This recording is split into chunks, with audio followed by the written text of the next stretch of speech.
बहुत सारे डॉक्टर्स को दिखा लिया, बहुत सारे ट्रीटमेंट्स करा लिए, बहुत बार ट्रीटमेंट करा लिया, बहुत सारे DIY होम रेमेडीज कर लिए, नानी और दादी के नुस्खे भी कर लिए, पर आपका एक्ने बार बार वापस आ जाता है। Sounds familiar but don't you worry. Hello everyone, I am doctor Neha Yadav, MD dermatologist, और आज इस वीडियो में मैं आपके साथ शेयर करूंगी 5 ऐसी गलतियां जिसकी वजह से शायद आपका एक्ने ठीक नहीं हो पा रहा है या फिर बार बार वापस आता जा रहा है। तो ऐसी वो क्या 5 गलतियां हैं? तो सबसे पहली गलती क्या होती है ऐसी? रॉन्ग डायग्नोसिस, यानी हो सकता है कि जिसे आप पिंपल या एक्ने समझ रहे हो वो एक्ने हो ही ना। हो सकता है कि ये एक एलर्जी हो किसी कॉस्मेटिक से या किसी स्किन केयर प्रोडक्ट से जो आप लगा रहे हैं, या फिर हो सकता है कि ये एक फंगल एक्ने हो, या धूप की सेंसिटिविटी हो, या रोजेशिया हो जिसको हम एक्ने समझ के ट्रीट कर रहे हो। तो अगर हम उसको एक्ने समझ के ट्रीट करेंगे पर अगर वो होगा कुछ और, तो हमको फ़ायदा मिलेगा कैसे? सेकंड गलती जो मोस्ट कॉमनली हम देखते हैं वो होता है इनकंसिस्टेंट या इरेगुलर ट्रीटमेंट। अब होता क्या है कि हमको एक्ने हुआ, हमने ट्रीटमेंट शुरू किया, 2 हफ्ते ट्रीटमेंट किया, हमको असर नहीं आया, आराम नहीं मिला, हम बिल्कुल हताश हो गए, निराश हो गए, ट्रीटमेंट छोड़ दिया और कोई भी रैंडम DIY या दादी नानी के नुस्खे ट्राई करने लग गए। उससे सिचुएशन और ख़राब हो गई, सब कुछ छोड़ दिया, फिर एक दूसरे डॉक्टर के पास गए, वो फिर 0 से हमारा ट्रीटमेंट स्टार्ट करता है।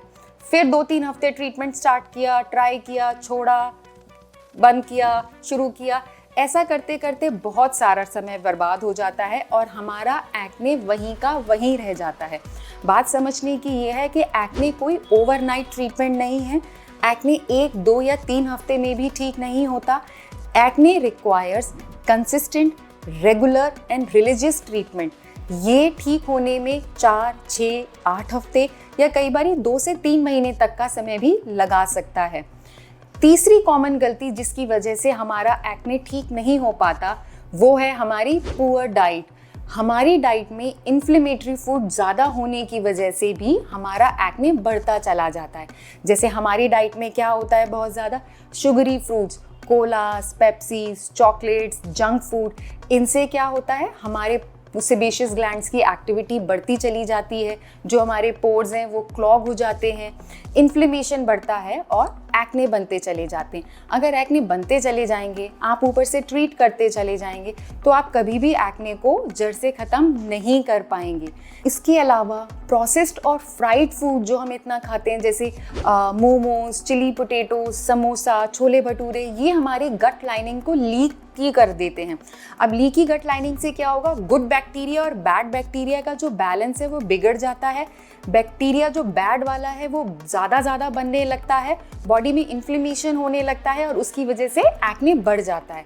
साथ में डेयरी प्रोडक्ट्स जैसे मिल्क, चॉकलेट्स, ये सारे प्रोडक्ट भी बॉडी में बहुत ज़्यादा इन्फ्लेमेशन करते हैं, गट लाइनिंग को वीक करते हैं, बैड बैक्टीरिया को बढ़ाते हैं, जिसकी वजह से भी एक्ने बढ़ जाता है। तो अगर हम अपनी डाइट में शुगर्स को, प्रोसेस स्पाइसी फूड को और डेयरी, इन 4 चीज़ों को अगर कम कर देंगे तो आप देखिएगा कि विदाउट एक्ने ट्रीटमेंट भी आप अपने एक्ने में सिग्निफिकेंट इंप्रूवमेंट देखेंगे। चौथा कॉमन रीज़न जिसकी वजह से एक्ने ट्रीटमेंट फेल होता है वो है स्ट्रेस या hormonal imbalance, specially in women like PCOD की वजह से हमारा जो जॉ लाइन है, लोअर फेस है, वहाँ पे बहुत ज़्यादा एक्ने होता है।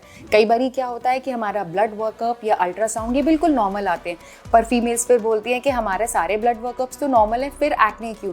तो कई बारी ऐसा होता है कि ब्लड वर्कअप्स नॉर्मल होने के बावजूद भी हमारी बॉडी की जो हार्मोनल रिसेप्टर सेंसिटिविटी है वो थोड़ी ज़्यादा होने के कारण ये एक्ने हमको हो सकते हैं। तो इस वजह से भी हमारा ट्रीटमेंट फेल हो सकता है। तो अगर हार्मोनल रिसेप्टर सेंसिटिविटी की वजह से या PCOD की वजह से एक्ने है, तो उसमें सिर्फ क्रीम्स या जेल लगाने से 2-3 हफ्ते तक आपका एक्ने ठीक नहीं होगा। इसमें ओरल ट्रीटमेंट, लाइफस्टाइल मॉडिफिकेशन, हमें ये सब करना पड़ेगा, तभी जाके हमारा ट्रीटमेंट सक्सेसफुल हो पाएगा। अब स्ट्रेस की वजह से भी हमारी बॉडी में कॉर्टिसोल नामक एक हार्मोन बढ़ता चला जाता है।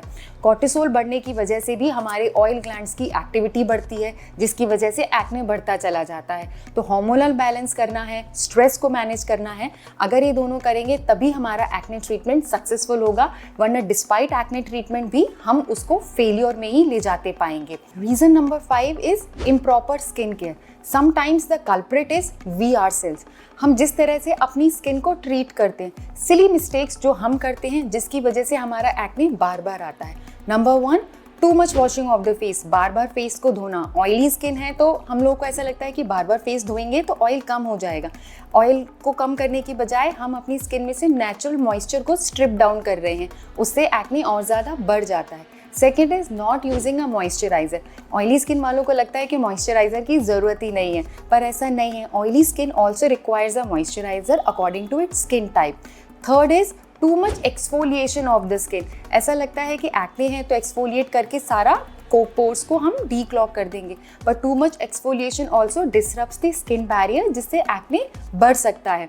Fourth is too many product और too frequent changing of the products. बहुत बार हम बहुत सारे प्रोडक्ट्स लगाते हैं, 7-8 स्टेप्स केयर की स्किन केयर करते हैं, या हर दूसरे तीसरे हफ्ते पे अपना स्किन केयर प्रोटोकॉल बदलते रहते हैं, जिसकी वजह से भी स्किन कंफ्यूज्ड हो जाती है और उसमें एक्ने आने के चांसेस हो जाते हैं।